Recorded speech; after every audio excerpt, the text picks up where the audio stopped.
மீனராசி அன்பர்களே, மார்கழி மாதம் கை தூக்கி விடுமா? கவனமா இருக்க வேண்டிய மாதிரியான கெடுபலன் ஏதாவது இருக்கிறதா? வழிபாடு, பரிகாரம் என்ன? இதையெல்லாம் பார்க்க போறோம். மார்கழி மாதம் உங்களுக்கு கை தூக்கி விடக்கூடியதாக, கை கொடுக்கக்கூடியதாக, ஏற்றம் தரக்கூடியதாக அமையப் போகிறது. கட்டாயம் நல்லது நடக்கும். எதனால சொல்றோம்னா, தென்ம சனி காலமாக இது உங்களுக்கு இருக்கிறது. அதனால நிறைய கஷ்டங்கள பட்டுக்கொண்டு இருக்கிறீங்க. அதுக்கு ஒரு விமோசனமாக இந்த மாசம் இருக்கும். 10ஆம் இடம் சொல்லக்கூடியது மிகச்சிறந்த ஒரு ஸ்தானம். திரிகோணங்கள்ல 1, 5, 9. 1ஐ விட 5, 5ஐ விட 9 ரொம்ப சிறப்பு அப்படின்னு பார்ப்போம். கேந்திரங்கள்லயும் இந்த லக்னம் அந்த 1ன்றது வரும். அப்புறம் 4, அப்புறம் 7, அப்புறம் 10. இந்த 10 வந்து 1ஐ விட 4, 4ஐ விட 7, 7 விட 10 சிறப்பு அப்படின்ற மாதிரி வரும். அப்ப மிகச்சிறந்த ஒரு உன்னதமான ஸ்தானமா இருக்கக்கூடிய 10ஆம் இடத்துல 4 கிரகங்கள் சஞ்சரிக்கின்றது. அதுல பலமான கிரகங்களா இருக்கக்கூடிய சூரியன், செவ்வாயும், அப்புறம் புதன், சுக்கிரன் இந்த கிரகங்களும் சேர்ந்து சஞ்சரிக்கப் போகின்றது. முதல்ல சூரியன், செவ்வாய் இருப்பாங்க. அப்புறம் ஒரு 5 நாள்ல சுக்கிரன் வருவார். அப்புறம் 14 நாள்ல 2 வாரத்தில புதன் வருவார். குரு வந்து அந்த இடத்த பார்த்துட்டு இருப்பார். அவர் யாருன்னா ராசி அதிபதி. ராசியில சனி இருப்பார். அப்போ கேந்திரங்கள்னு சொல்லக்கூடிய இடத்துல 7ஆம் இடம்ன்றது தான் சுத்தமா இருக்கும். மத்த 3 கேந்திரங்கள்லயும் கிரகங்கள் இருந்து கொண்டு இருக்கும். இது உங்களுக்கு மிகச்சிறந்த பலன்களை ஏற்படுத்தும். ஜென்மசனி காலமா இருந்தாலும் கூட, வீடு கட்டுற வேலை நடந்துட்டு இருக்குன்னு சொன்னா, இப்ப நல்லபடியா நடக்கும். இதுக்கு முன்னாடி தடை, தொய்வு, பணம் வரல, பணம் வந்தா வேலையாட்கள் வரல, வேலையாட்கள் வந்தா மழை, சீதோஷ்ண நிலை ஒத்துக்கொள்ளல அப்படின்னு சொல்லி ஏதாவது ஒரு பிரச்சனை மாறி, மாறி இருந்து கொண்டிருந்தா, இப்போ உங்களுக்கு பணம் வந்து அந்த பிரச்சனையெல்லாம் முடிந்து, வேலையாட்கள்லாம் வந்து, உங்களுடைய கான்ட்ராக்டர் உங்களுக்கு நல்ல ஒத்துழைப்பு குடுத்து, வீடு கட்டக்கூடிய பணி நல்லபடியா நடக்கும். ஒரு சொத்து இருக்கு. அனுபவிக்க முடியாம வழக்கு, வில்லங்கங்கள், பகை, மத்தவங்களுடைய இடையூறு இதெல்லாம் இருக்குன்னா, அதெல்லாம் சரியாகி உங்களுடைய சொத்த நீங்க அனுபவிக்க முடியும். இந்த ஒரு பலன் சொல்லலாம். வீடு இருக்கு. அந்த வீடு வந்து ரொம்ப பழுதடைந்து போய் இருக்கிறது. அத புனரமைக்கணும், புதுப்பிக்கணும். இந்த விஷயங்கள் நடக்கும். படிப்பு எப்படியோ பாடுபட்டு நீங்க ஒரு காலேஜில சேர்ந்துட்டீங்க படிக்கிறதுக்கு. ஒரு பள்ளியில சேர்ந்துட்டீங்க. ஹையர் ஸ்டடீஸ்ல சேர்ந்துட்டீங்க. ஆனா படிக்கிறதுக்கு ரொம்ப கஷ்டம்.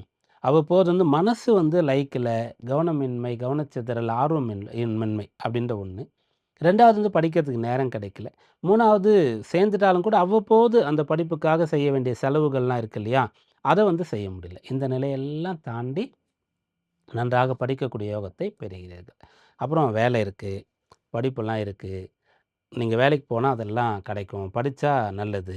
ஆனா உடல் உபாதைகள் உங்களுக்கு ரொம்ப சிரமம் குடுக்குது. ஜென்ம சனி, உங்களுடைய ராசிக்கு 6ஆம் இடத்துல கேது. அதனால இனம் புரியாத பிரச்சனைகள். உடனடியா தீர்வு இல்ல. அல்லது உங்களுக்கு என்னன்னே தெரியல அப்படின்ட்டுலாம் இருந்தா, இப்ப அதெல்லாம் சரியாகக்கூடிய யோகம் இருக்கிறது. அதனால இந்த மாதம், மார்கழி மாதம் உங்களுக்கு கட்டாயமா மகத்தானதாக அமையப் போகிறது. நோய் நீங்கி ஆரோக்கியம் பெறுவீங்க. தடைகள் நீங்கி நன்றாக படிப்பீங்க.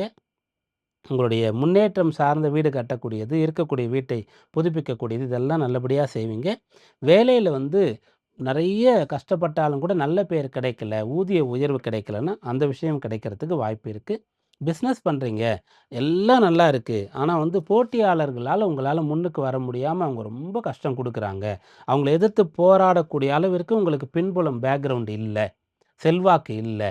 பெரிய பவர்ஃபுல்லான ஆளுங்களுடைய நட்பு உங்களுக்கு பரிச்சயம் இல்லன்னா, அதெல்லாம் இல்லன்னா கூட இப்ப சரி பண்ண முடியும். இப்படியாக நிறைய நல்ல பலன்கள உங்களுக்கு சொல்லிக் கொண்டிருக்கலாம். மார்கழி மாதம் நல்ல பலன் தரக்கூடிய மாதமா இருக்கிறது. கவனமா இருக்க வேண்டிய விஷயம் என்ன? கட்டாயம் இருக்கு.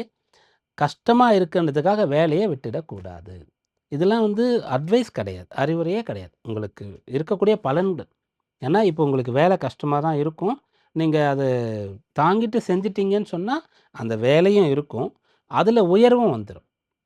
விட்டுட்டீங்கன்னா வேலையும் போயிடும். மறுபடியும் வேலை கிடைக்கிறதும் கஷ்டம். அதனால வருமானம் இல்ல. அதனால கடன் வாங்குறது. அதனால மன உளைச்சல், பிரச்சனை அப்படி அது போயிட்டே இருக்கும். அதனால நீங்க வேலைய விட்டுடக்கூடாது. பிசினஸும் அதே மாரி தான். நெறைய போராட வேண்டியது இருக்குன்னா, அதெல்லாம் விட்டுட்டு பீஸ்ஃபுல்லா வேலைக்கு போலாம். அந்த முடிவுக்கு வரத்துக்கானது இல்ல. ஒரு பக்கம் நீங்க சவால்களை சந்தித்து கொண்டிருக்கணும். ஏன்னா ராசியில சனி இருக்கு. அப்ப பலன் கிடைத்து கொண்டிருக்கும். ஏன்னா, அவர் 2 வீட்டுக்கு அதிபதி. ஒண்ணு 11 ஏதாவது ஒரு வகையில கஷ்டத்துக்கு லாபம் வந்துட்டு தான் இருக்கும். இன்னொன்னு 12 செலவு பண்ணாலும் திரும்ப அது வரும். அந்த ஒரு ரொட்டேஷன் இருந்துட்டே இருக்கணும் அப்படின்ற மாதிரி இருக்கும். அதனால நீங்க கஷ்டப்படுறதுக்கு தயாரா இருக்கணும். இதை கவனத்தில் கொள்ளணும்.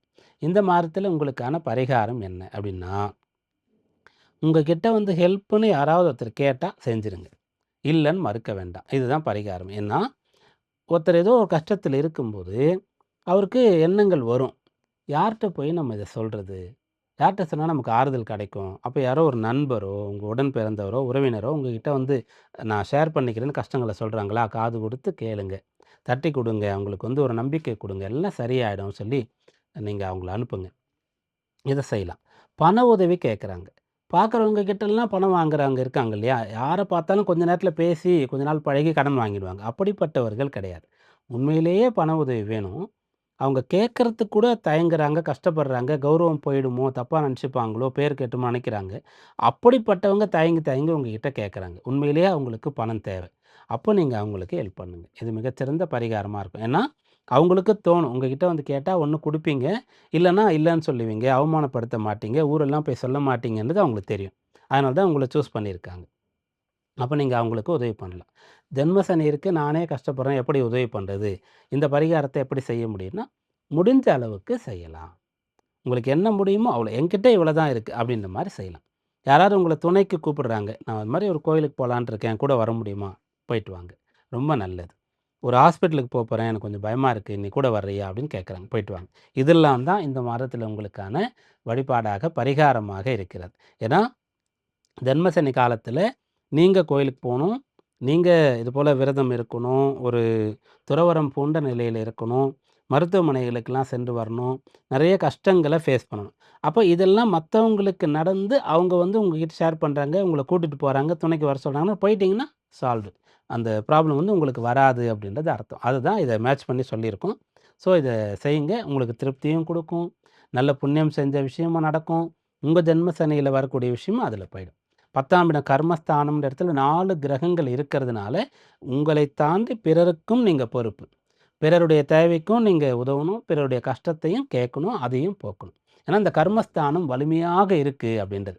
அதனால தான் காலபுருஷ தத்துவத்தினுடைய 10ஆம் இடத்துல செவ்வாய் உச்சமாவார். அந்த ராசி அதிபதி. இவங்க போய் மத்தவங்க துன்பப்படும்போது பேரிடர் மீட்பு பணின்னு சொல்றோம் இல்லையா? தீயணைப்பு துறைன்னு நம்ம சொல்றோம் இல்லையா? அவசர கால உதவின்னு சொல்றோம் இல்லையா? ஆம்புலன்ஸ். இதுலலாம் இவங்க வேலை பார்ப்பாங்க. அதனால மத்தவங்களுடைய கஷ்டத்த தீர்க்கக்கூடிய ஒரு வாய்ப்பும் கடவுள் உங்களுக்கு குடுக்கிறார் அப்படின்றத நீங்க ஏற்றுக்கொள்ளலாம்.